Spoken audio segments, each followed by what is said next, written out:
Hey everyone, this is Keegan from National Powersports.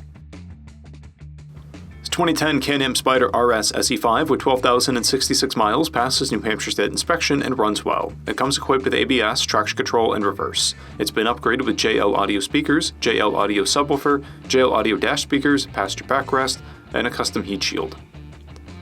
SPYDERs are in a class of their own with their unique design and stability. Powered by a 998cc V-twin engine, the SPYDER puts 106 horsepower and 76 foot-pounds of torque through a 5-speed transmission. It has a 29-inch seat height and a dry weight of 698 pounds.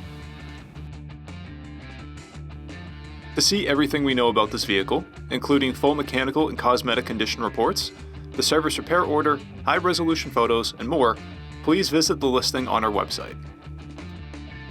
We have also purchased the CycleCheck's Vehicle History Report. You can view this report by clicking the link on the right side of the video.